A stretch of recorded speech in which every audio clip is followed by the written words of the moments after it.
Good morning, everyone. This is Morgan Champion with FL-SARA, and I'd like to welcome you to Part 3 of our FL-SARA webinar series, Implementing SARA at Your Institution. If you can go ahead and answer the survey question on your screen relating to how many people are listening in the room with you, that would be very helpful. We would like to know how many individuals we will reach with today's webcast.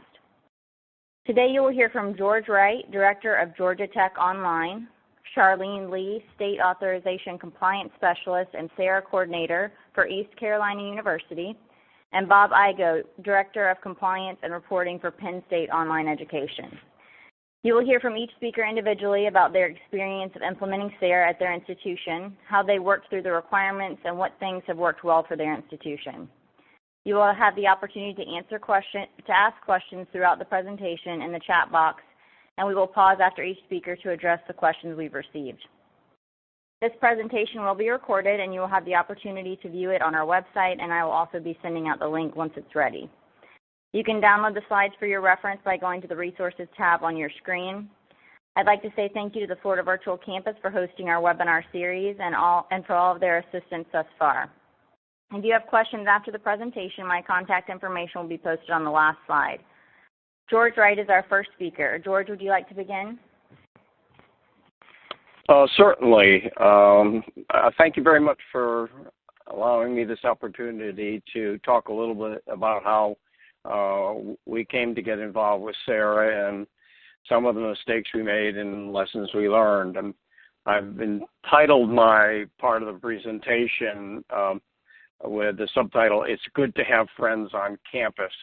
And perhaps if I get nothing else across but that, I think that's a good point to keep in consideration. Okay. So a little bit about Georgia Tech. We're an R1 institution, and we are accredited by SACS, Southern Association of Colleges and Schools.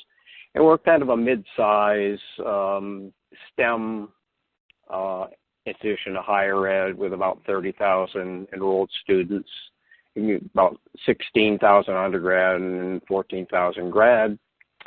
And we have students representing all of the 50 United States and plus 4 of the U.S. territories. And in that count, we include about 5,500 international students from 125 countries. We also have a campus in China, as well as a campus in France, and some scattering of centers and other international locations. I'll just leave it at that. We have been doing distance-delivered courses and degrees since 1977. So I like to say, when it comes to mistakes, I think we've made just about all of them, and we seem to invent new ones on a regular basis. A little bit about our online programs here at Georgia Tech. It's in one respect pretty diverse, and it's a growing part of Georgia Tech's mission and our activities. We have 7 what we would call traditional Master of Science degrees. These are all in engineering and computer science disciplines. And a particularly exciting part of our program is of 2 massive online degree programs at the graduate level that are an outgrowth of the work that we had done in the past with MOOCs. And we have a Master of Science in Computer Science and a Master of Science in Analytics. What's particularly interesting about these is the Computer Science degree program currently has 4,000 students enrolled in it, and the cost of tuition for the whole degree is approximately $7,000. The Analytics degree program we just started this fall. We have about 300 students enrolled in it, and that program, the total cost of tuition of that program is approximately $10,000. In addition to that, we currently offer 3 professional Master of Science degrees in engineering-related disciplines, and these are focused on the working professional who's been out in the field for 7 to 10 years. Our program for the Georgia Tech Online includes at the last count for iPads, about 2,600 out-of-state students, as well as 900 in-state, and an additional 900 international students from all over the world. One of the important points that I would stress here when we're talking about SARA and the reporting requirements and data tracking and student tracking is we don't offer any programs or certificates currently that lead to professional licensure. We don't have a school of ed. We don't have a med school or offer a nursing program or OTPT, speech path, or anything like that.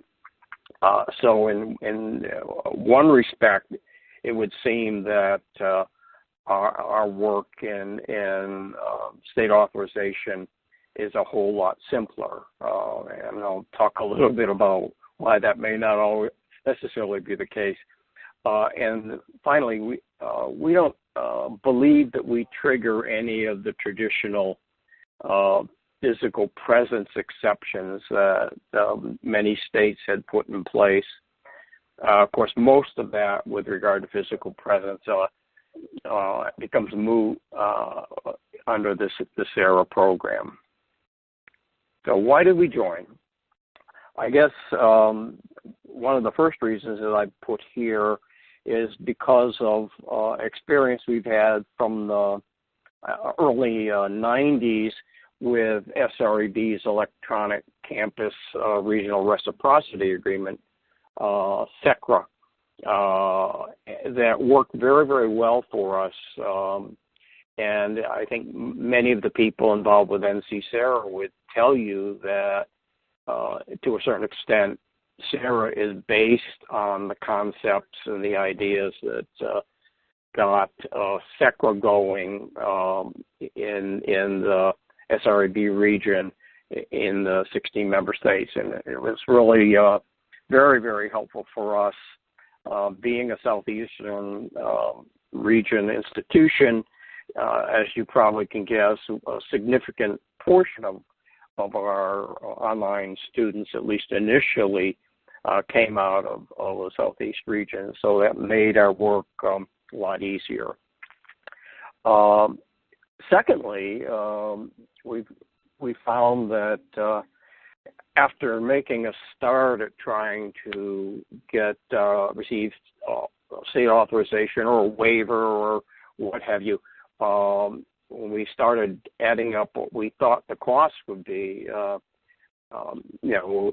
guesstimate was that it would cost us around $250,000 to get off the ground, and of course then the renewals obviously wouldn't be that much, but it would be a pretty sizable cost, and it would be a lot of work ongoing.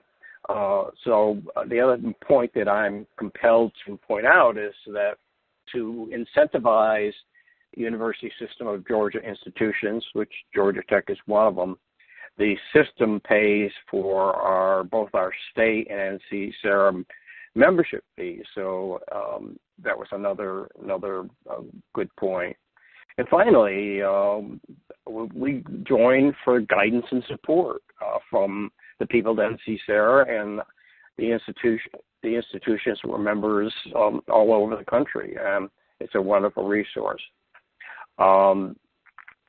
How do we fulfill our requirements? One of the things that was established here at Georgia Tech, because we have so many contracts and grants and licenses that we hold through federal agencies like FCC, HR requirements, our NCAA requirements, and on and on and on.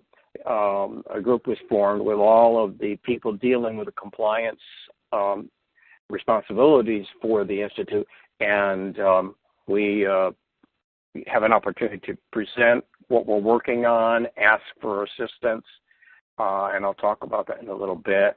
And we have a way through a database that was created to track all of our information so other people can access and find out what's going on. Secondly, one of the other important points is making sure that we inform our leadership in keeping them updated with the pending rules and laws. Now, I try to meet face-to-face whenever possible.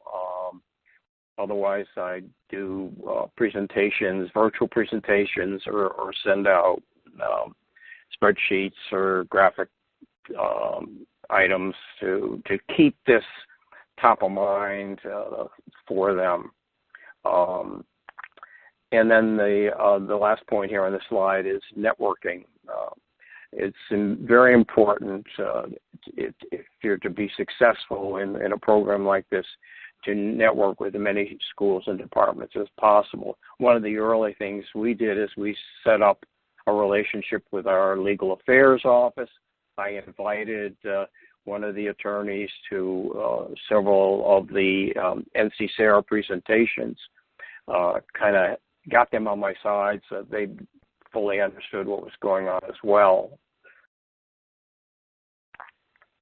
Another thing we did once we became a member of FL-SARA, we tried to put the FL-SARA membership information and logo in as many different places, Georgia Tech websites as possible. Our admissions office, which is an obvious one, registrar, our professional education websites, and I haven't been quite as successful getting the information on the school and college websites, but we're still working on that, and it's a little bit more of a challenge. Another thing that we did is we created a specialized public-facing web page with all of the current state authorizations, student notifications, all about SARA, consumer protection information, all of those things that are required of members of SARA, and it's a fair amount of work, but we've gotten to a point now because of the number of states that are members. It's not quite as challenging as it was back in the day when we first got started. Another thing that we do, I guess because we're kind of a geeky, techie place, and because we have students all over the world, we set up a virtual agent, which is basically a Q&A, FAQ type of system that allows students to go on any time of the day, any day of the week, and ask questions. And there's a certain amount of intelligence in this, and that it keeps evolving and building, and adding more information, which we have to actually do. It prompts us to add more information. It's a very, very useful tool for the type of student that we know that is with us here at Georgia Tech. Not saying I don't know if that would work in other institutions or not, but it's been very, very helpful for us. This is really I think probably what you're most interested in hearing about from all of us. And I know it's been a concern from listservs that I've been on, and the data reporting requirement for being an institutional member within FL-SARA basically requires us to report our enrollment information in other states than our home state using IPEDS data. So it's just not something where someone is in a back office here counting up and tracking all of the students on a spreadsheet or something of that sort. So remember I said that it's good to have friends on campus. So we have a long-standing relationship with our institutional research and planning department, which produces the IPEDS reports for the fall filings. And we were able to work with them, and they provided us, if you will, a sub-report that breaks out all the online students by residents at the time that the courses are being taken by the students. They didn't have to do that for us. They did it because I begged and pleaded, and they're good people, and so that's something that made the annual reporting for FL-SARA a whole lot easier for us. Tracking of the online students is another interesting situation. We're a banner school, and so we have the typical files set up and with a person record and the student record. And one of the situations that we got into, we realized that there was no requirement when a student went in and changed anything in their person record or when they enrolled in courses to update their residence. So if they were particularly military students, because we do have a significant number of military students, they could have applied and been accepted when they were in Oklahoma, and now they're taking courses and they're in Massachusetts. But by the banner system, we would have no way of knowing that because the students were not required to let us know that they had moved. One of the things we do with our banner system, though, is we have special sections for our online students that are coded uniquely, and part of that is to prevent campus students from enrolling in an online section that we don't want them in, and conversely, preventing the online students from registering for the face-to-face course sections. And we also code it by delivery mode, fully online or partially online, whatever it is. Well, because of the fact that we offer graduate level courses largely in the STEM fields, most of the quizzes and exams that are administered cannot currently be delivered on a computer. They're handwritten, or you're talking about Fourier transforms and eigenvalues and things of that sort, computer programming. We still are in the age where these have to be handwritten. So our primary method of proctoring is still human proctors. And so when students nominate their proctors, they have to fill out this form, and in that form they have to indicate obviously where the proctor is and where they are, where they're residing when they're taking the course. And so we rely on what we call the Proctor Authorization tool, or PAT, to help us track where our students are when they're taking the course. And that's worked well for us. We're trying to get the banner system, the people that control that, to consider requiring at least a little bit of an update of where the students are. But being a large and complex university that we are, the Proctor Authorization tool was kind of a good end run for us, and plus the fact that that's updated every semester. So it's probably as accurate as a place like Georgia Tech is ever going to get in terms of where their students are when they reside. With that, I'll end my portion of the presentation. Thank you very much. There's my contact information, and certainly happy to answer any questions or try to answer them to the best of my ability. Thank you. Hey, George, this is Morgan. Thank you so much for that helpful information. And we did have one question pop up. On student tracking, what if a student moves from a U.S. location to a location outside of the U.S.? Is the student notified that the protections afforded by the SARA complaint process are no longer available?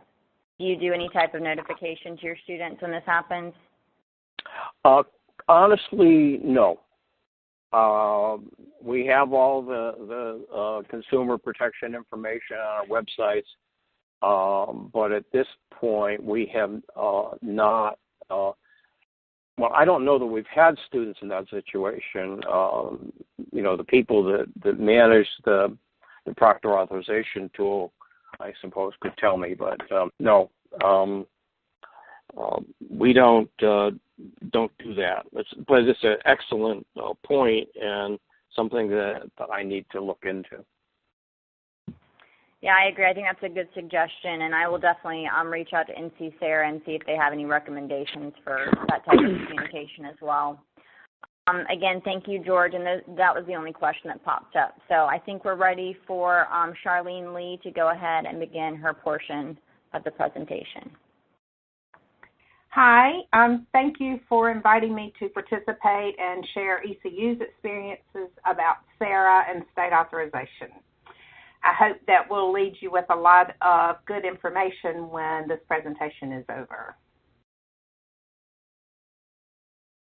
We are ECU. We are located in Greenville, North Carolina. We're about 80 miles from the coast, and we are the pirates of ECU because the pirates roamed our coast, and sometime way back, ECU decided that we wanted to be called pirates, and that's what we are. This year, in our fall semester, we have our record enrollment of over 29,000 students. They're representative of all 100 counties in North Carolina. We have people from every state for 44 countries and 6 continents. We offer 84 bachelor degrees, 71 master's degrees, and 18 doctoral degrees. We have a school of dental medicine and a school of medicine.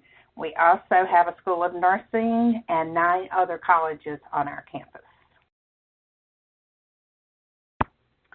In 2011, I was hired for a temporary 1-year job to take care of state authorization. ECU decided that they just needed one person that would be here kind of part-time temporary for a year, and state authorization would go away. Well, we all know that didn't happen. And so this is a little progression of how we have managed our state authorization from 2011 when I took over. In 2012, at the end of our fiscal year in 2012, we were authorized in 22 states. In 2013, we had increased that number to 30 states. And in 2014, we were in 38 states. And at the end of December of 2015, we were in 42 states. It was a lot of reading regulations and trying to figure out if that's what it really meant. It was getting to know the regulators. I attend the NASAP's regulating meeting every year, which is a wonderful thing for you to attend and get to know the regulators. Because if you do have a question or you don't understand something, that has just been a wealth of knowledge to me to be able to call them and they can relate to, oh, yes, I met you and you might have a problem. And they're also really good about SARA if you have a question about SARA and how it relates in the state, or if you're having trouble with a professional board, you can contact them and they can help you with that also. Then we looked at, in 2016, North Carolina decided that they wanted to become a member of SARA. And so in June, North Carolina became a member of SARA, and then in October, they were going to allow institutions to participate.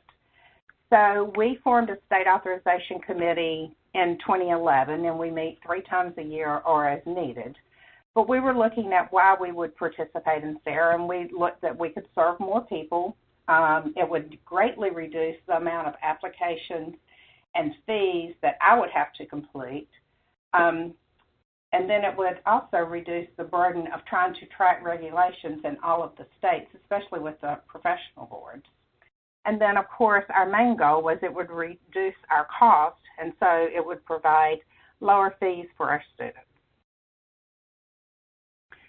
So when we decided to do SARA, we did a cost analysis in our committee, and to date of last year, we have spent over $300,000 being authorized in 42 states. And that's a lot of money, and then we haven't even begun with the professional boards yet, and a lot of the professional boards are charging. And so we were like, okay, let's weigh this out. The North Carolina, National Council on SARA fee is $6,000, and that's what the SARA North Carolina fee was going to be. And we compared paying that $12,000 and being able to have a reciprocity agreement with then there was 42 states, now there's 48 states. It just seemed to be a no-brainer for us. We joined SARA in November of last year, and it has been fantastic. Then in May of this year, they sent out their reporting link, and as George said earlier, or Bob said, it's really wonderful to have friends across your campus because you never know when you're going to need someone. And with reporting for SARA, we did need our institutional research and planning, which is IPAR. I contacted them and said, I need to talk to the person who submits the iPads data because that's what the data you're going to submit is the same data that we submit for iPads. And so we got that information. They ran me a really quick report. Then we disaggregated that by state, territory, and district. Then you just went right on the link, clicked it, and every state is listed there. And you just put the number of students that was in there. And I thought, this is really kind of easy. I really like this. It made it simple, and then it also helps the regulators to know how many people are in their states, which is a really good thing for them to know also.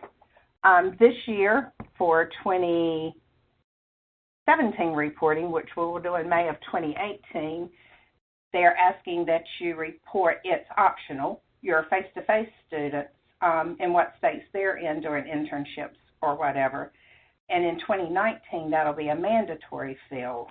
And so you really do need to be good friends with your IPAR, with your registrar, anybody that's on your campus. In our committee meeting, we have representatives from all of the schools, admissions, we have legal counsel, and we all work together to make sure that we're meeting the SARA requirements and the Department of Education requirements.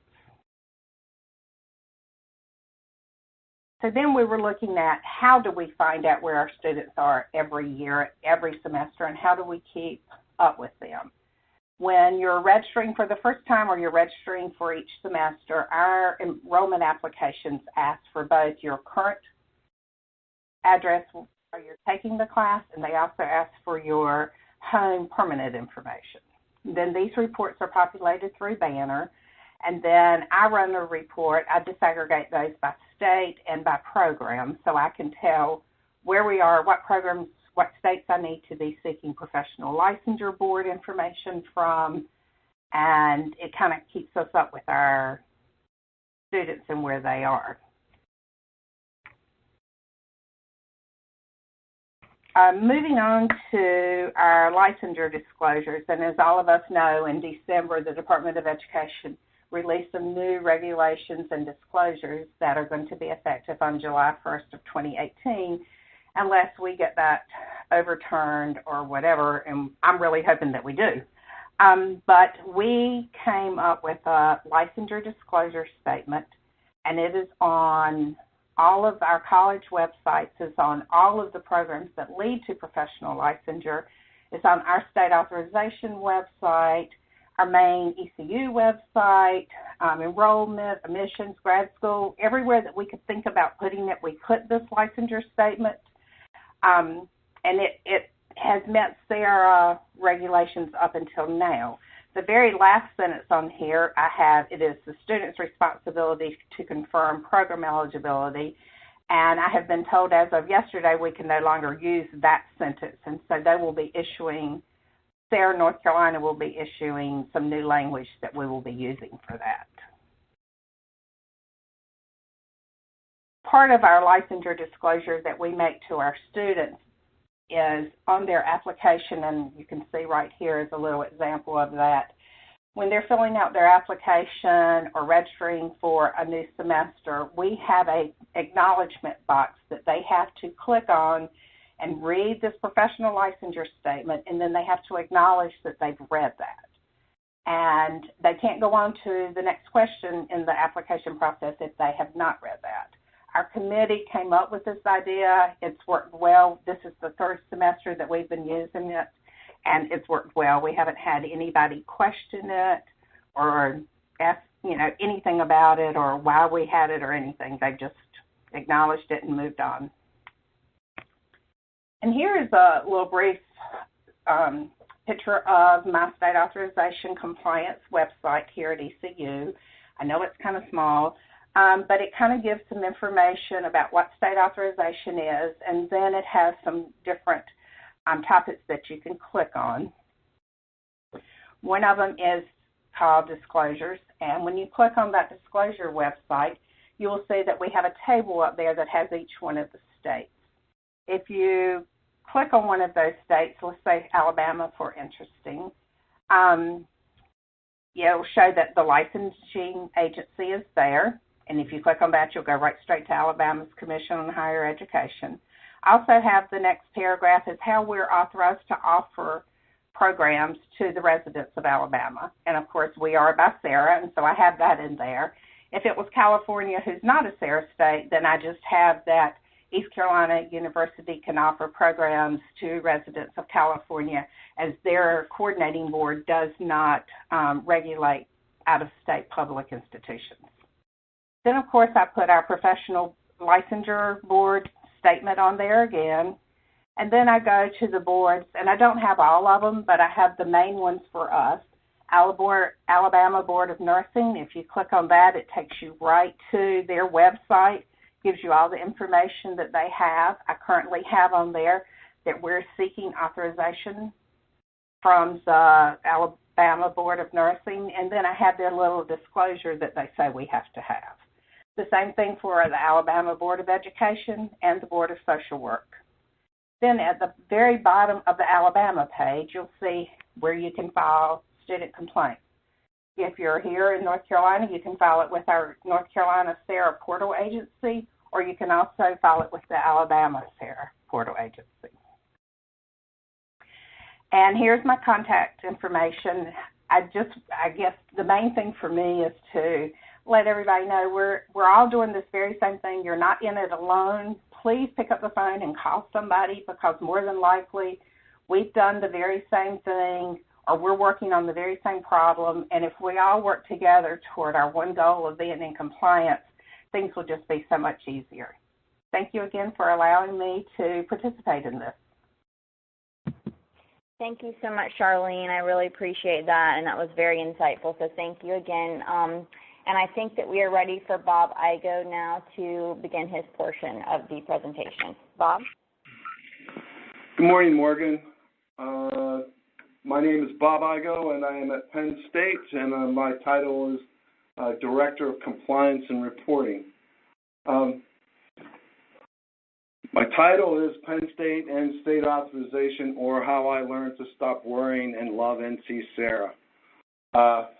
NC-SARA has been very helpful for us and joining it. It continues to be a scramble for us, but all in all, we're very happy to be part of it. A little bit about Penn State. Penn State is considered one university geographically dispersed. We have 24 campuses, including medical and law schools. We're in 80 different countries across the world. We are Pennsylvania's land-grant institution, and like our friends at Georgia Tech, we are a Research One institution. Penn State World Campus is the designated online distance education provider for Penn State. We offer 160 programs and certificates online, and we have over 20,000 students. Academic authority for programming and academic authority, programming, and faculty rests with the academic institution, the academic colleges. So this goes back to one institution geographically dispersed. All of the colleges determine the curriculum. They assign the faculty. A student who enrolls in the World Campus is enrolled through the same process that any other student would enroll through. So they'd be approved and go through that entire process. So that way we try to make sure the academic integrity is consistent for the World Campus student and the resident instruction student. Our one other intricacy with our one institution geographically dispersed, all of our student financial aid has a centralized office, and so they make the final determination when we are distributing federal financial aid, so that we're compliant in that area. And the university president's signature is on all students' diplomas. So we're compliant and we're working with that aspect of it. Penn State and state authorization over the years. We became self-aware on October 31st, 2010. That was the day that the program integrity regulations came out of DOE, Department of Education, and we kind of looked at each other around here and said, does that mean us? As a lot of other public institutions, we really never paid a lot of attention to the requirement for us to be authorized to distribute distance education across state lines. And so we had to go through some scrambling like a lot of schools did. And so in 2011, to be compliant with the federal regulations as well as the Dear Colleague letter that came out from DOE, we started that process of notifying states that, yes, we have students in your state and we are going to become compliant. We hired a person to do that for us in my office. My office was designated by the Office of General Counsel and Risk Management Office. The university's Risk Management Office is the coordinating office for the university in this process. Created staff to manage and get us authorized or registered. That took till about 2013 or 14 to get that process completed. Pennsylvania became an NC-SARA state in 2016 after a lot of back and forth, just like you had in Florida. We had the same insanity go on here in Pennsylvania, and so we joined as an institution in NC-SARA back at the end of January. So our experience with NC-SARA and becoming compliant has been an interesting one. Our goals for compliance are, one, to comply with the NC-SARA agreement, it's the rules, and comply with 34 CFR 668.50, which is scheduled to be go into effect across the nation July 1st, 2018. The reason I make the distinction between the three different agreements or different documents is that there is a slight difference between the three of them. The NC-SARA agreement talks about, in Section 10, about notifying students. The rules talk about notifying students, applicants, and prospects. And CFR 668.50 talks about individual notifications. So there are a lot of different, there's nuance in those different regulations or rules and documents, so you have to be careful about that when you're going through that, and I'll touch base on that in a second. So we're in the process of establishing and notifying students, and we'll be notifying applicants and students here within the next several months. The next aspect of what we're doing, we are reporting data to NC-SARA. We accomplished that. We were on schedule in May. As part of the World Campus, we have an approved database from the university, so over the years, we've been able to collect, or we've collected and do that on a regular basis, student information out of the student system and have our own data warehouse. We have our own data research group, so they provide us reports. We know where our students are in all 50 states and across the world, so we're able to report back to NC-SARA on where our students are. The data warehouse is very helpful for it. Our IPEDS reporting comes from the university's budget office, and we work with them to make sure our data are lined up. So that's how we do data reporting. Communicating to university departments, and I'll go back to my first statement, we are one university geographically dispersed, which creates a lot of, not necessarily bad tension, but it creates tensions of centralized, decentralized, who has the authority to do what, how does this get done, and it also means that you have, being an academic institution, we have a democratic governance style, so that means there's a lot of talking that has to go on. I'm sure that's not new to anybody in this phone call.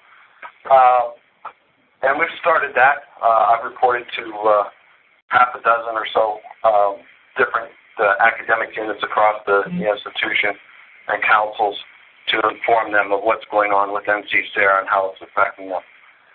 Finally, identifying and reporting on field experiences.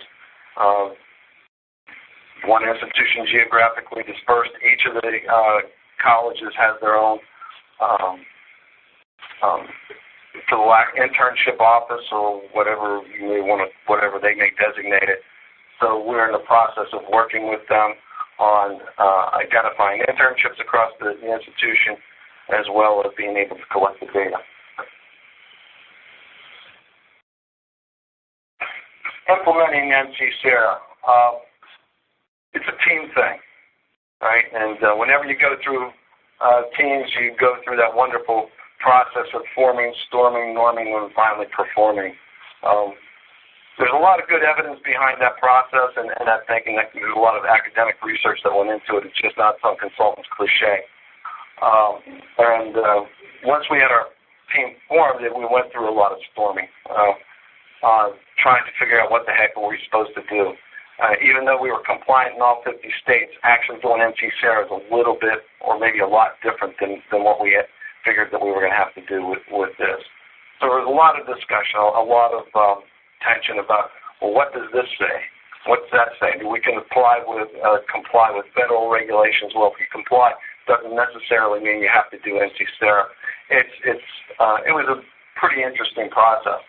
But we put a stake in the ground and decided that our goal is to comply with 668.50, which should and will keep us compliant with the disclosure requirements of NC-SARA.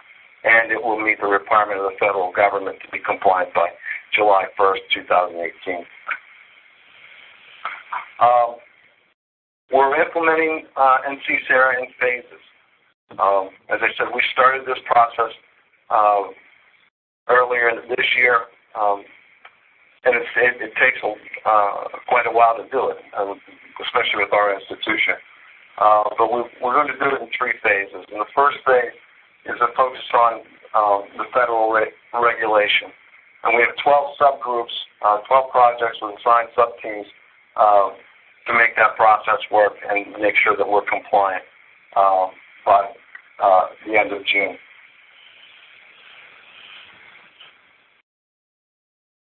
We see this as an ongoing process. It's not one and done. Phase 2 will be assure ourselves of the field experiences and communicate out to express the institution what the limitations are on the field experiences and do the data collection. We're in the process of developing a training platform and with different modules around NC-SARA and other federal regulations, and that will be handled through our CRM, the university CRM, which is Canvas. And then finally, phase 3, enhance our website. We're pushing this really hard, and there's not a lot of elegance about it. And if you go out and look at what we have, we're making sure that we're meeting the compliance of it, but I wouldn't say it's not polished at this point in time. And that's because of the way what we're trying to do and the way we're trying to implement it. We will be compliant. We will make sure that when the provost signs the application or the renewal application to FL-SARA that we are absolutely compliant to that part of it. But it takes time to do these things. We've recently, last year, we implemented a new student system, which makes things interesting, right? And our legacy system was built in probably when George Bush the first was president, so it's old and it's really bad. And the new one is a big challenge for us as well. So how we notify students information, but we will become a lot smoother over the next probably 18 months in what we're doing. Lessons learned and learned. Clarify the FL-SARA requirements and upfront. Understand those things. Understand FL-SARA and all the things in it when you're looking at it. Get buy-in and commitment from your leadership. Explain to them what you're trying to achieve and how you plan to go about doing it. Develop a global plan so that we can explain it to people at a broad level. And one of the things I've learned is I wish I had a little pill box that I could give academics and the people out in the colleges, these little pills that says, take this FL-SARA thing and teach you everything you need to know and relax. Build a good team, and that sometimes takes time. And we have project management leadership on it to make sure that we're staying on task and on schedule. Take it in manageable bites. It's a huge thing. If you look at everything that's out there, it can be overwhelming. And figure out what you want to do and take it one step at a time. And then plan for continuous improvement. And manage where you're doing, monitor what you're doing, measure it. You manage what you measure, like cliche. Well, if you're looking to progress towards FL-SARA, be compliant with the federal regulations and all these different things, you need to have that understanding and a level of patience with this, with the end in mind that you're going to continually get better in what you're doing. So, once you achieve that, there's peace in the valley, right? The lion will lie down with the lamb, and all will be right. So if you believe that, I have a bridge. So, you can contact me. Here's my contact information here at University Park. And do you have any questions? Thank you, Bob, and we appreciate your sense of humor in all of this because it is a lot for institutions to digest and to plan out how they're going to handle all these requirements. So thank you for that. And I just want to say thank you to all of our speakers who have generously given their time to help our Florida institutions and have also given their contact information out to you. The institutions in Florida can actually contact them directly, so thank you for that. We do have one question. It says, are we required to track student location every time they log in to access their coursework, or is once a semester acceptable? We are particularly concerned about students traveling across states while accessing coursework, especially into states in which we do not have agreements. Is this a valid concern? Bob, would you mind addressing that and how your institution deals with that? Yeah, we don't track where they log into each and every time. But we will be notifying them on a semester-by-semester basis. Okay, so if they do change location if they move from one state to the next, they will get notified and updated based on their location. Great. And that's if they change residence, right? So it's all based on where they reside. Correct. Great. Thank you for responding to that. That's the only question I see right now in our chat box. I'm just going to give it a couple more seconds here to see if some other questions pop up for our speakers. Again, this has been very, very helpful to just learn how the other institutions outside our state have been handling SARA implementation. I'm still not seeing any questions pop up, so if you all, the Florida SARA institutions, if you would like to contact these speakers, that you can download the slides, that it's in the resources tab, so you're able to see all their contact information, and we'll go ahead and post their pictures and emails are right up there, so you can go ahead and copy those down, but feel free to download the presentation. And again, if you would like to, as always, feel free to contact me if you have any questions. You can go to our website, floridasara.org, or we'll go ahead and put my contact information up there as well. It's our last slide. That's my direct line if you have any questions. But I just want to thank our speakers again and thank the Florida Virtual Campus for all their assistance, and I hope everyone has a great weekend. And I just saw a question pop up, so bear with me 1 second. Let's see here. It says the job at Penn State seems enormous, but then Penn State has a huge online operation. Can we expect to have so much work if we have 1,000 students? Bob, do you want to address that one? Yes. Depends on how many programs you have. I think it is the determining factor on that, and how many licensures you're going to have to do it to look at. If you have one program, even one program for professional licensure, you're going to have to check into 50 states. You're still going to have to notify students, so you're going to have to build an infrastructure. Well, it won't be as big as ours, but you're still going to have to be able to do it. You may be able to do things through an advising group, your advisors and so forth, to let students know.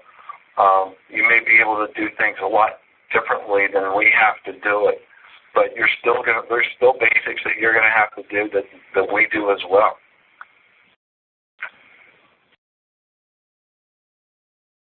Okay, great. We have a couple more questions, but I think they're going to be better addressed offline. So I think we'll go ahead and end the webcast for today. So again, thank you to our speakers, and I hope everyone has a wonderful weekend. Thank you. Morgan. Thank you. Bye-bye. Bye. Bye.